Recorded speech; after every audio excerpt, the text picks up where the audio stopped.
So let me now pass to our first roundtable panel discussion, which is going to be moderated by Mrs. Danielle Myles. Danielle is the senior editor at FDI Intelligence at Financial Times. So Danielle, welcome. Danielle is an expert in sustainable development, and she also has a background as a corporate lawyer. So the next 45 minutes are yours, Danielle, and to your panelists. Thank you very much for accepting the invitation. George, thank you. Thank you very much for the kind introduction. And thank you very much for having me here today as part of this fantastic event. As George said, I'm a senior editor at FDI Intelligence, which is part of the Financial Times Group. And in this upcoming roundtable discussion, we are going to be tackling sort of the important and evolving topic of challenges for sustainable investors. Now, sustainable assets under management globally have passed $30 trillion, or by some estimates, around $35 trillion, seemingly depending on the definitions that are used. It's obviously a growing market, but as all of you in the audience know, it's one in which investors and other stakeholders are grappling with sort of a number of complex issues, be it disclosure and reporting discrepancies, the vigor of ESG rulemaking in some parts of the world, and the realities of incorporating sort of all of these and other factors, into their investment models. Now, to discuss these and sort of other points, we have a great lineup of speakers for you. First of all, we have Antonis Antoniadis, who is a senior ESG investment officer at mutual fund manager Alpha Asset Management. We also have Ananias Deligiannidis, who is a director of financial services at Grant Thornton, Greece. We have Nikolaos Gkonis, who is head of ESG at Greek real estate investment firm Prodea Investments. And we have Aleksandra Palinska, who is executive director at the European Social Investment Forum, otherwise known as EUROSIF, which promotes sustainable finance at the pan-European level. Thank you to all four of you for joining us today. Before handing things over to the panelists, I have two quick housekeeping announcements. The first one is that the last 5 to 7 minutes of this session will be dedicated to audience Q&A. So please ask questions throughout the session, the way you've been doing, and we'll try to answer as many as we can at the end of the panelist discussion. Secondly, we're running an audience poll as part of this session, which we hope as many of you as possible will participate in. If it's possible, to those behind the scenes, could we show the poll now? I'm not too sure how we know if we can see it or not. Let me see. Apologies. Great. Okay, hopefully you can all see the poll. So as you should be able to see, the question is, what is the main reason for the increased risk of greenwashing that investors face today?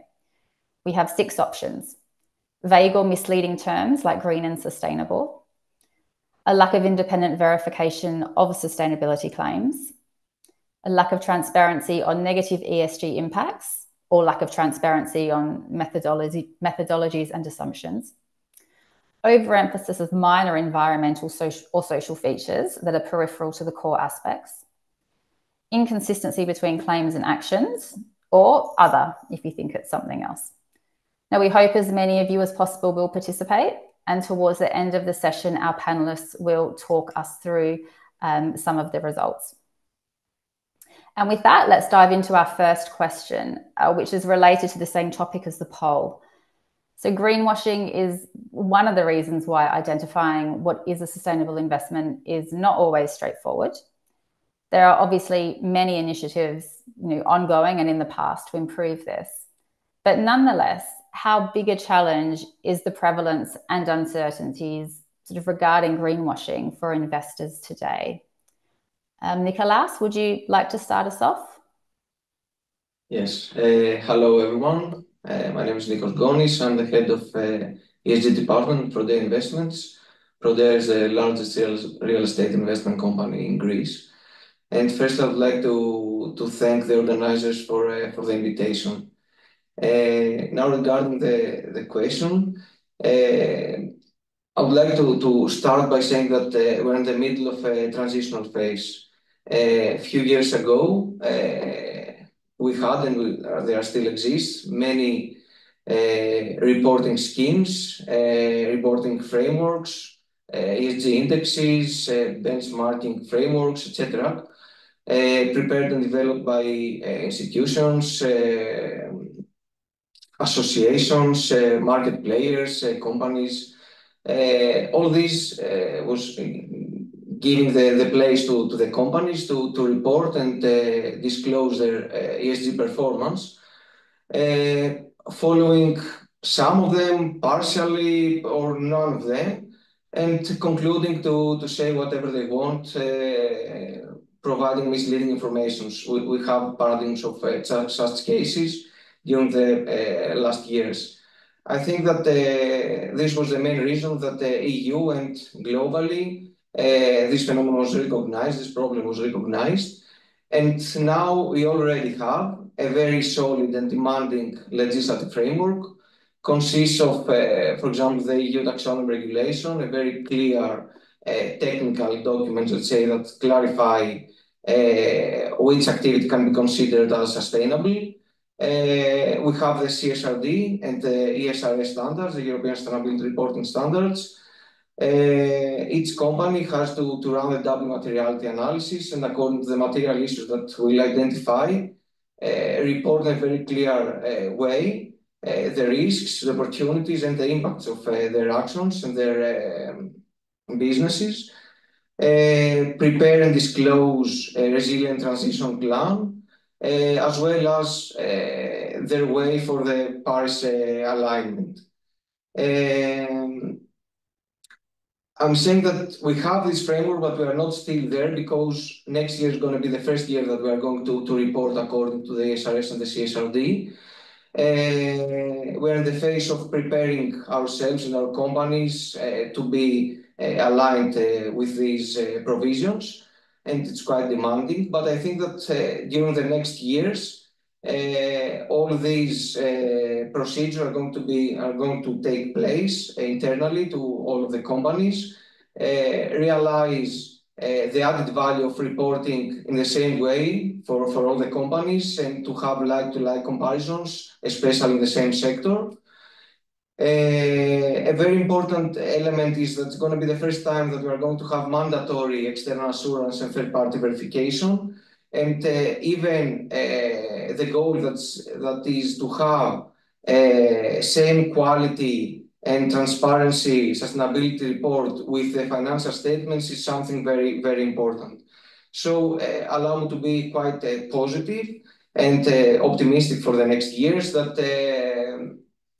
as well as all of us are going to go through these new procedures, we're going to have solid, transparent, and externally assured reports. And the case of greenwashing or misleading information are going to be eliminated. Something that's quite important, and I have been part of such discussions, is that the companies are not quite sure about the need of so many reporting schemes at this time. We had all these schemes before the ones from the European Commissions and the IFRS outside the EU, for sure. But now all these increase the load of the ESG departments, and probably doesn't make sense to have so many reporting schemes, and at the end confuse also the investors trying to find the right information in multiple documents and multiple reporting schemes. So I think the focus should be given to one consistent and clear sustainability report based on the ESRS and IFRS outside the EU. And as I said, I'm quite positive for the next years about the transition. Great, thank you, Nikos, for such a complete answer, and good to hear you're sort of positive on overall, despite those challenges that you mentioned. Aleksandra, would you like to chip in from EUROSIF's perspective, sort of how big a challenge is the sort of prevalence and uncertainties about greenwashing still today? Well, I must say that, Nikos actually has already quite well, I would say here, outlined the regulatory landscape. And well, honestly, all I can do is to concur that I think with a lot of these regulatory developments, especially at the European level, but also beyond, I think, honestly, in the coming years, I think those challenges should reduce. I mean, the question is also then, are we trying to address the greenwashing, at the kind of the investee company level, right? Or the greenwashing done within the investment community? And I think these are two separate, even if to some extent maybe interrelated subjects. But yeah, at least in terms of, I think, availability of reliable and comparable sustainability-related disclosures, which ultimately investors need in order to make informed investment decisions. I think with the European sustainability reporting standards, but also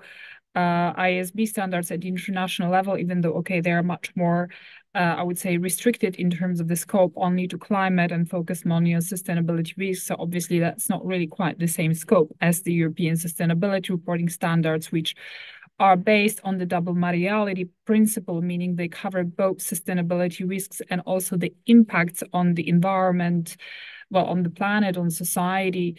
And at the same time also cover all E, S, and G, so environmental, social, and governance matters, so obviously are much more comprehensive.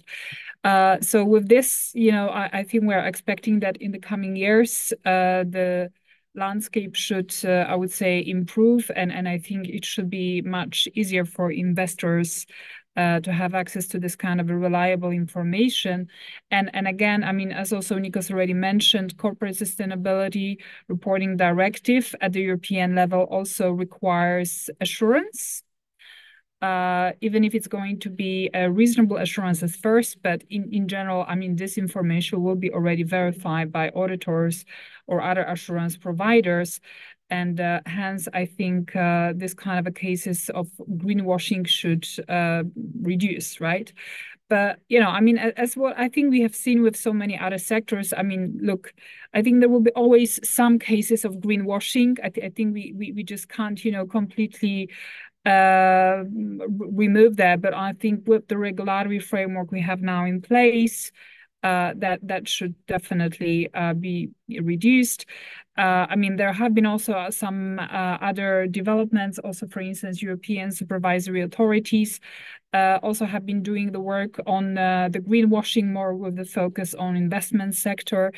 And hence, once again, also the SFDR framework has been also put in place. So the Sustainable Finance Disclosure Regulation, indeed, also obliging the financial institutions to disclose certain information on, in particular, the asset management that also should enable the end investors to verify accuracy of the information and also, well, be interesting to the market supervisors, right? To address the cases of greenwashing.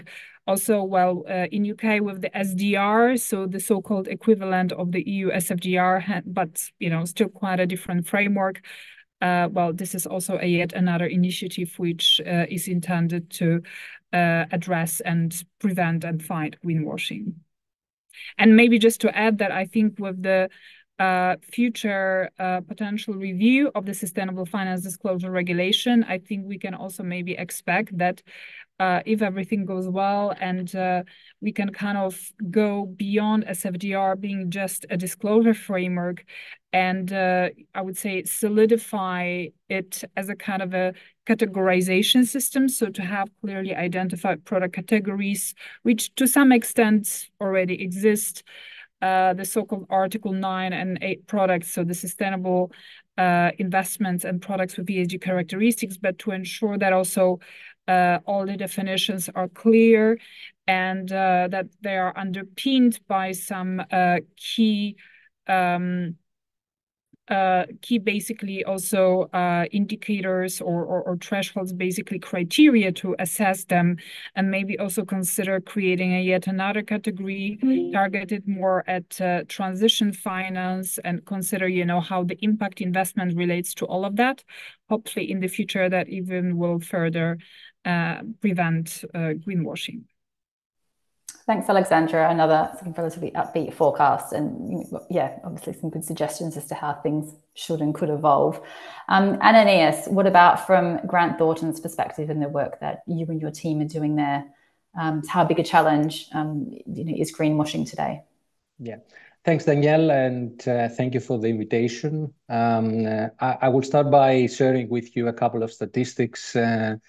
So at the end of 23, Reuters performed a survey along with a data firm, and they revealed that the instances of greenwashing by banks and financial services companies around the world rose around 70% over the past few months they performed this survey.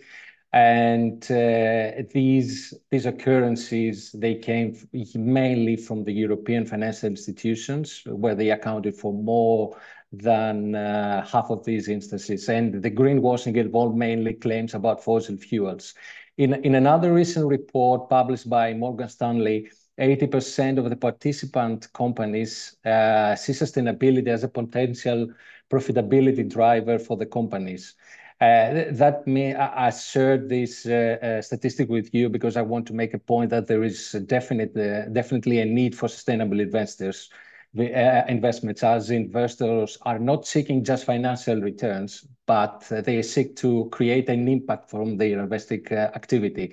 So we conclude that greenwashing is just not a buzzword, right? It's a real and persistent issue that erodes trust in sustainable investing. The companies are eager to appeal to environmentally conscious investors because they see them as the potential, let's say, contributors and investors in the future.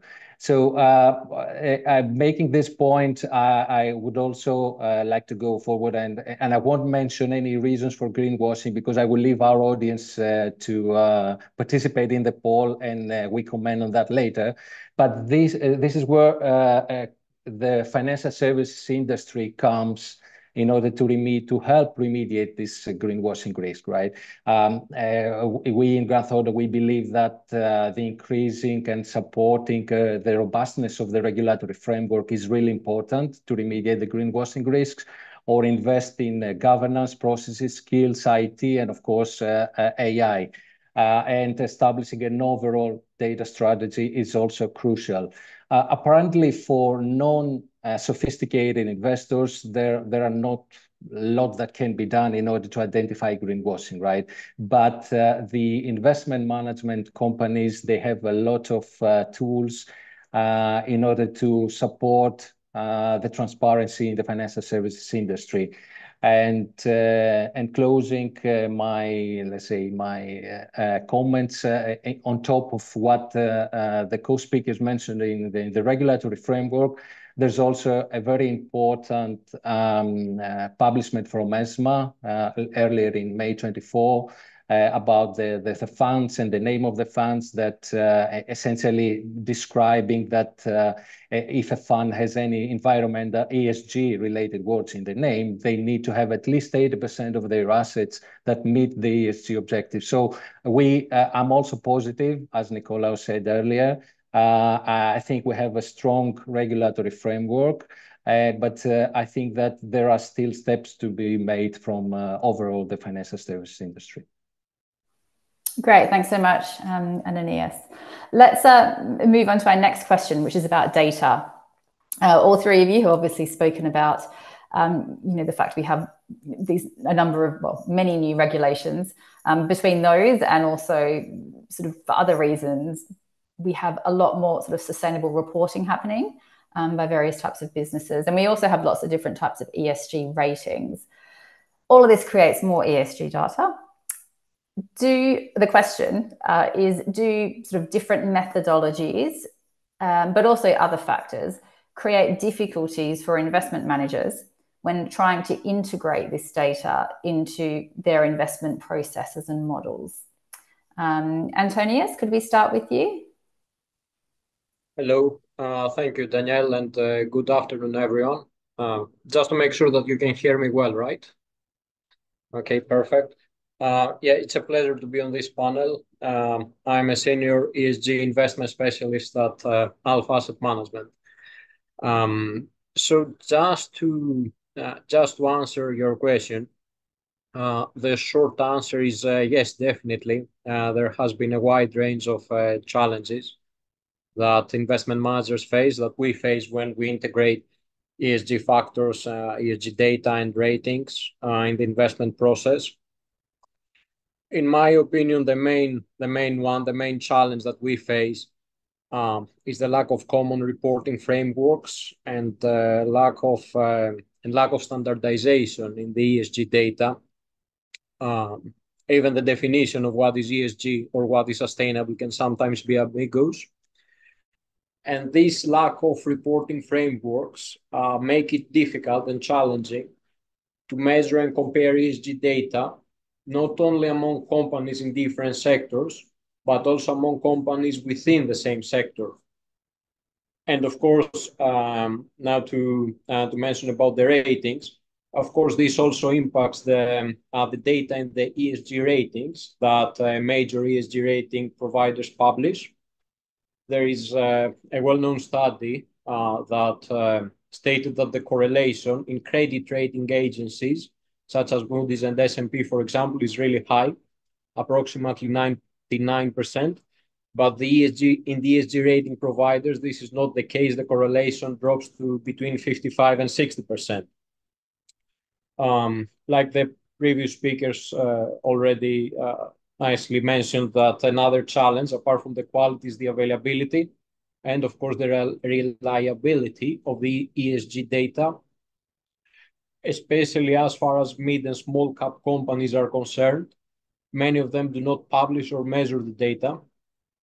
In Greece, for example, it's only about 25% of the companies that are listed in the Athens General Index that are covered by major providers.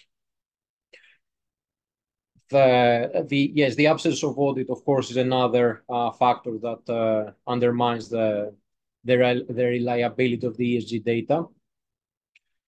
I believe that, like I said, there are many difficulties and challenges. I would also agree with the previous speakers that things do seem to be moving towards the right direction, especially as far as the regulation is concerned. The main improvement, in my opinion, towards enhancing the availability and standardization is the CSRD, which, as already has been mentioned, it will require a large number of companies to disclose sustainability data. And it's also positive that these disclosures have to be made publicly available. And they also need to be audited as well. So yes, I would also agree that we do face challenges, but things seem to be moving towards the right direction. So I'm also optimistic. Great, thanks so much, Antonis. Yes, the lack of standardization, obviously, just in my conversations, is obviously one of the major factors that comes up as well, which is certainly understandable. Ananias, could you talk us through, sort of from your perspective, what you see as sort of the biggest challenges in terms of integrating sort of ESG data into sort of investment decisions and models? Yeah, sure. So before talking about the challenges, I would like to mention, I would like to say that we need to understand who actually uses the ESG ratings in the investment management industry and what's the purpose for them, right? The investment managers increasingly use the ESG ratings in the pre-investment screening, in the post-investment analytics, or they use it for investment integration. And what are they supposed to measure, the ESG ratings these days? We believe that they're supposed to measure ESG quality, but we don't unanimously have a single definition about ESG quality. And here, I believe, is the root of the issues about ESG ratings, etc. And here is where the materiality discussion is useful. Now, there are lots of challenges, and then there are different levels of challenges in the discussion about the varying methodologies. But I think apart from the different frameworks and the different methodologies, if we do a deep dive in the, let's say, the components of the ESG ratings, we will find different KPIs, we will find different sub-metrics used by the raters, different materialities, and different scoring format. And at the end of the day, we believe that it implied that if investors are using and relying on different service providers, on different raters, the score inputs that shape their investment decision, it could be driven by the choice of the rating provider and not by the quality of the data, right? So having said that, I would also like to add that Harvard Law School in research a few years ago, they characterized the ESG rating as a compass without direction. I think it's a very spot on comment about the ESG ratings these days. Obviously, the ratings including a lot of data sources, actually. The data sources used to populate the ratings, and they include public and private data. And there are different, let's say, challenges in that end as well. Accessibility of the data is one of them. The completeness of the data as well. There are hundreds of material input variables that require data to support each variable on the ESG ratings. The ratings firm will have to make decision about the completeness of the data or how to handle the missing data. They can, let's say, choose to omit the data point, or they can choose to make an assumption or try to estimate the data using past information and data. Obviously, there is an issue around accuracy as well. One of the GRI principles describe the accuracy of the data as sufficiently accurate and detailed for stakeholders to assess organization performance. But there is this lack of alignment in the reporting frameworks makes this accuracy quite challenging for the investors. And of course, the comparability, because the companies report information on the same variable using scales that are not directly comparable. So this is a different added layer to the issue. I think there are different ways of investment managers to tackle with this, but some of them, let's say, is relying on multiple data sources and not to just one ESG rater, or direct engagement with companies, and the investment management industry have this the ability to do so. And of course, the materiality assessment that use variable, it's a valuable tool towards tackling the data challenges as well. Ananias, thank you very much. Another thorough answer. Aleksandra, what about from EUROSIF's sort of work and perspective? What are you seeing as the biggest challenges or other issues linked to the volume and diversity, I guess, of ESG data and ratings today? Well, once again, I think it's difficult, to follow the speakers who already actually exploited the topic. But I think, again, most has been said. Once again, I think, look, in terms of the sustainability-related disclosures, especially on the investee companies, I think now with the European Sustainability Reporting Standards and also the international standards set by ISB, I mean, at the end of the day, I think we're just going to have much more reliable, comparable, quality raw data, right? So which is at the end of the day key. And with regards to the ESG ratings, I mean, now also quite recently in the EU, we had the ESG ratings regulation adopted. So at the end of the day, I think it is kind of hoped and expected that with this, being implementing, we're also going to get more, I would say, transparency on the ESG ratings, the methodologies, also any conflicts of interest, because, obviously very often if you don't really understand the underlying methodology, but then you look at some of the data and research showing, how diverging the ratings can be, obviously, we really need to understand the methodologies or assumptions behind those. Great, thank you very much, Aleksandra. And moving on to the next question, which is for Nikos. So just taking a step back and thinking about what you've seen through your work or otherwise, and also thinking about the ESG challenges we've discussed already today, and I guess earlier in the event as well. How do we see these challenges evolving? Are they what is the trajectory going forward? Do we see things overall improving or worsening, or sort of moving in any other sort of direction? Yeah, talking from our experience, and as we are in the transition phase of trying to report according to the ESRS and for the CSRD, I could mention a lot of challenges in this process, such as the data collection, the new procedures that we have to implement, set out internally, the engagement with the stakeholders, the awareness around the departments in the company, the top management, motivation, for example, and many others. But as I have the opportunity to speak here today, I would like to focus only to one challenge. And this is, I think that we have to shift a bit our focus from the reporting part to the business part and the operational part. It makes sense that during the last years, the legislative framework evolving too much, so we're trying to see what's happening there and the technicalities and how we're going to be able to report. But I think that the reporting is the last thing that we have to consider. And if you consider the reporting, the sustainability as an extra burden, an extra reporting, we're going to lose the game. I think that we have to shift our focus to the operational part and to the business part of sustainability, because sustainability at the end is how we can add extra value to our companies and what we are doing.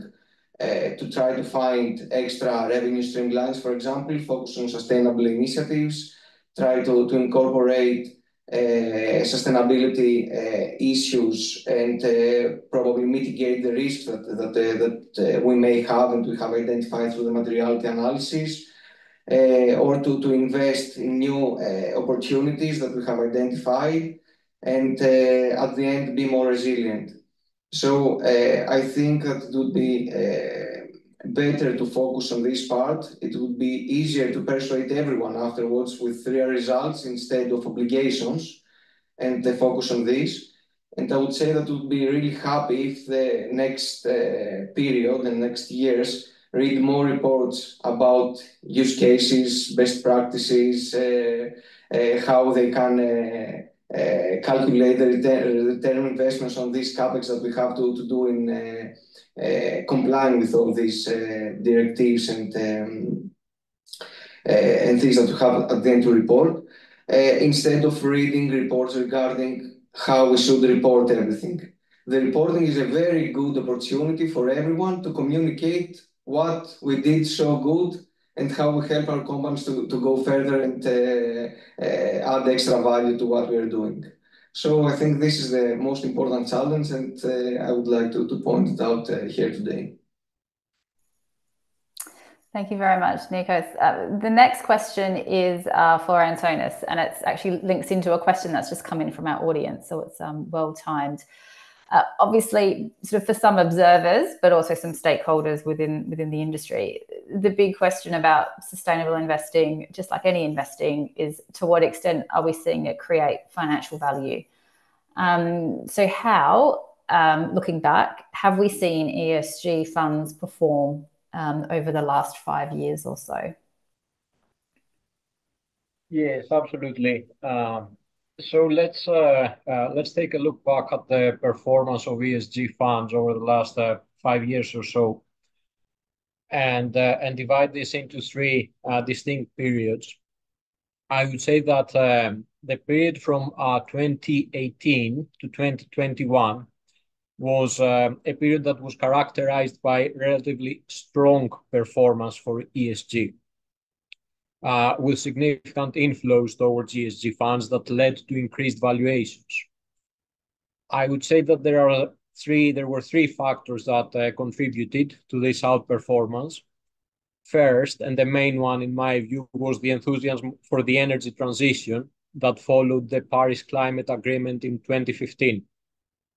The second factor was the low interest rates that prevailed throughout that period, and which facilitated green investments, which could obviously be financed at low costs. And third, in 2020, there was the pandemic and the health crisis, which boosted ESG funds as it altered society's perception towards health and safety. So it was the social aspect this time that contributed. In 2022, there was a turning point and there was significant underperformance of ESG.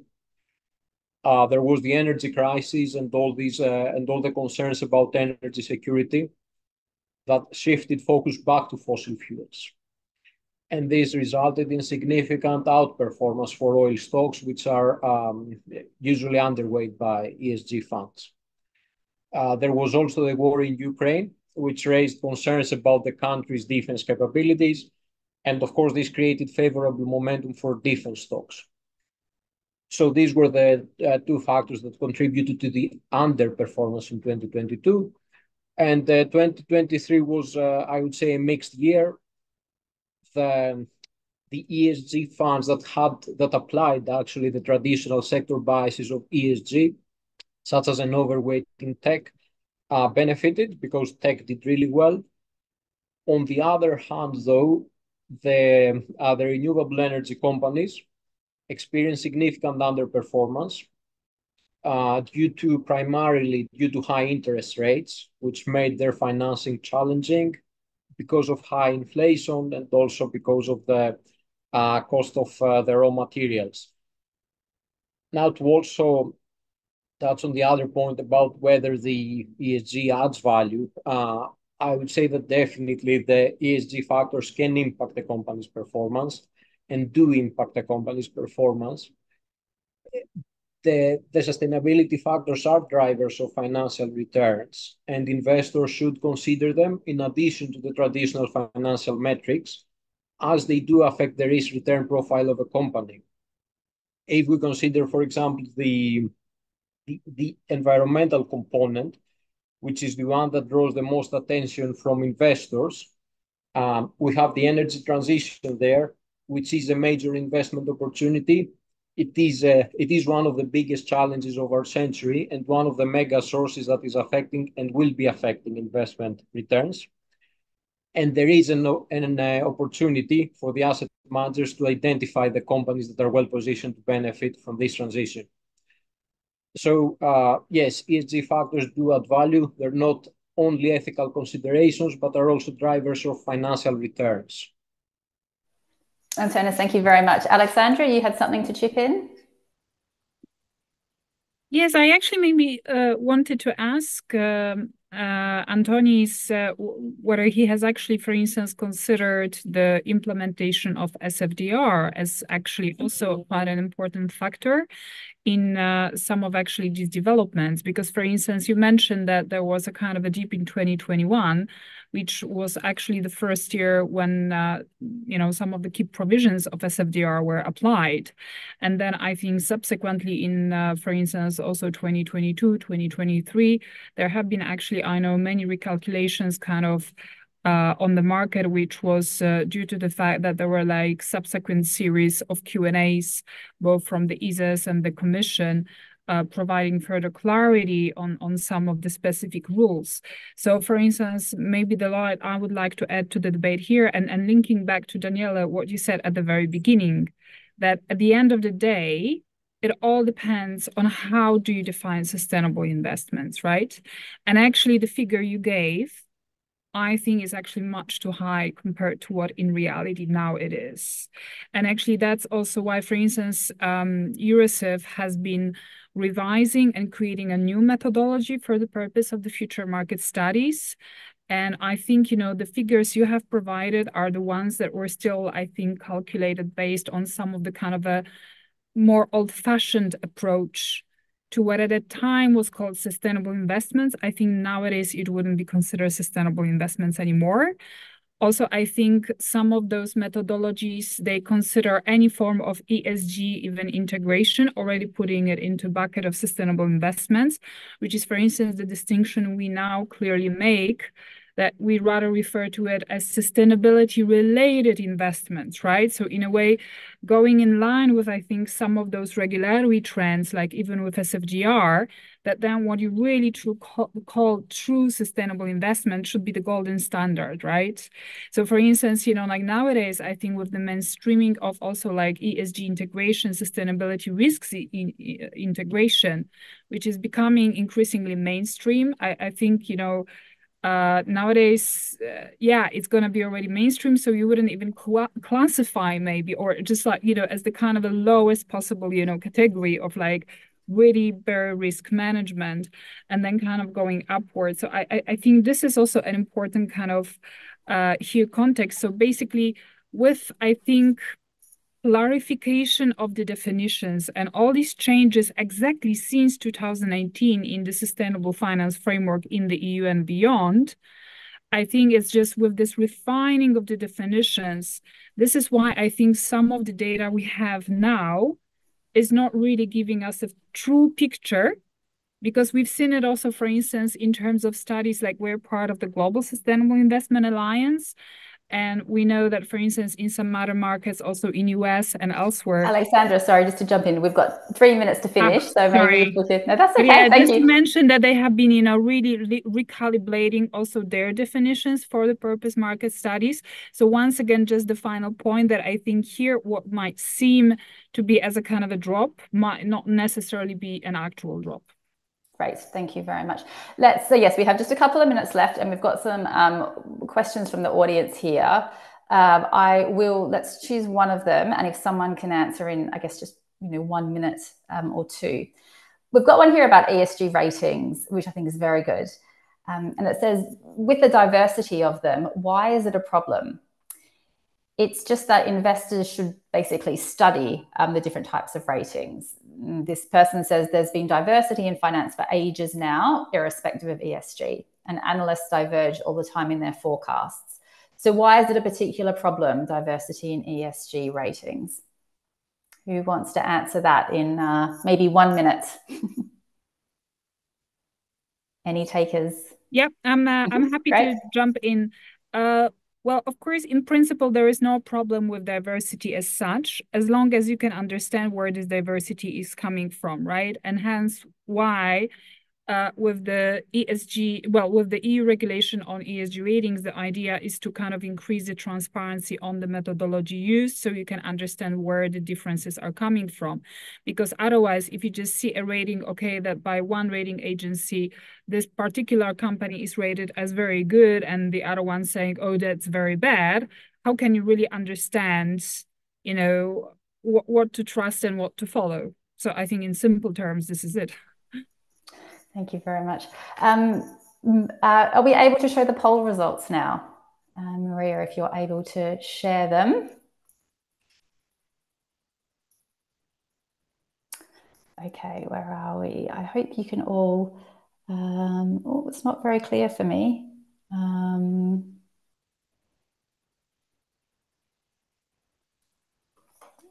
not too sure who... Is anyone else able to see the poll results? I can't see them.